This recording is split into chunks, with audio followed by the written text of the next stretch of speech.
জাতির পিতার নাম কি? তোমাদের মনে হয় এখনো মনের ভিতরে সন্দেহ বসবাস করছে।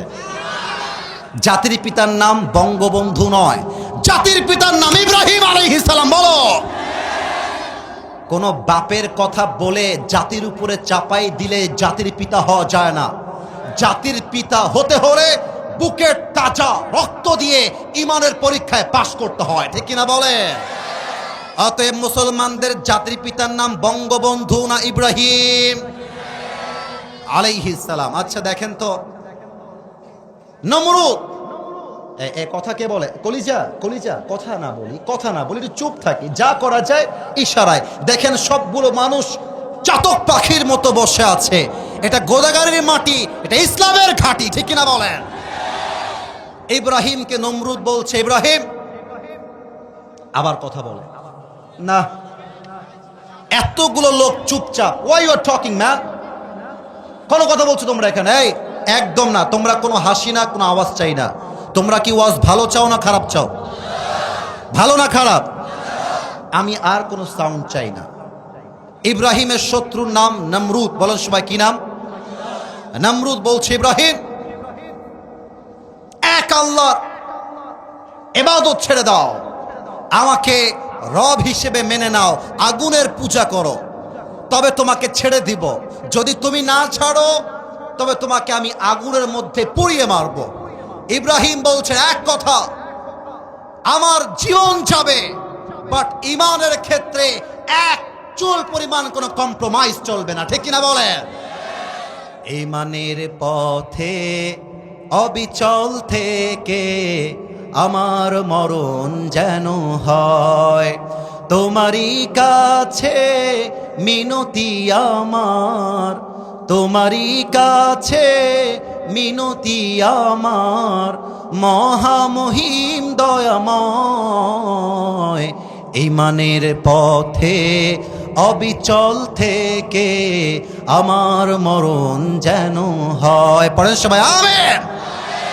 বিশাল বড় একটা আগুনের কুণ্ডলী জ্বালিয়ে দেওয়া হয়েছে বিশাল বড় মাঠের ভিতরে।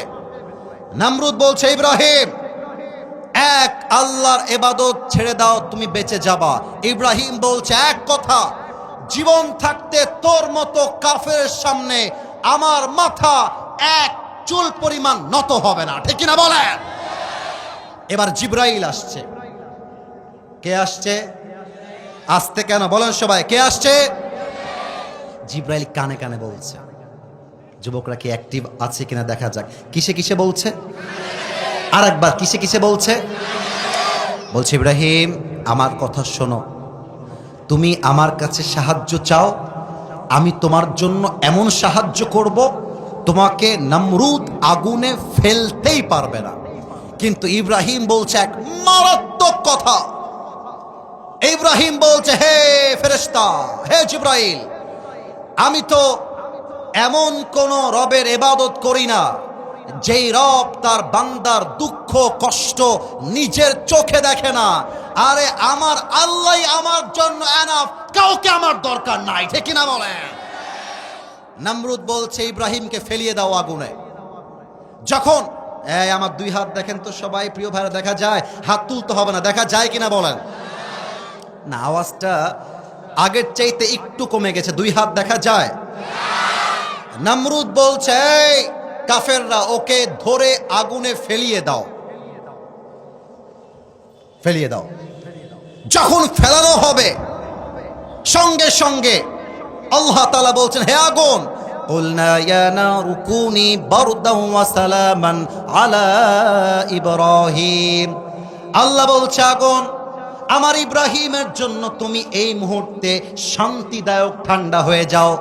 ইব্রাহিম যখন আগুনে পুড়লেন, দেহের প্রত্যেকটা চামড়া জ্বলে পুড়ে ছারখার হয়ে যাওয়ার কথা, কিন্তু আগুনটা ইব্রাহিমের জন্য এত ঠান্ডা হয়ে গেল, দেহের চামড়া পূর্বে তো দূরের কথা, ইব্রাহিমের জামাটা পর্যন্ত স্পর্শ করতে পারে নাই। সুবহানাল্লাহ।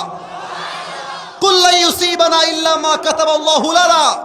হে ইব্রাহিম, আমি আল্লাহ তোমাকে বাঁচাবো, পুরো দুনিয়ার কাফেররা মিলে তোমার একটা চুল বাঁকা করতে পারবে না, ঠিক কিনা বলেন?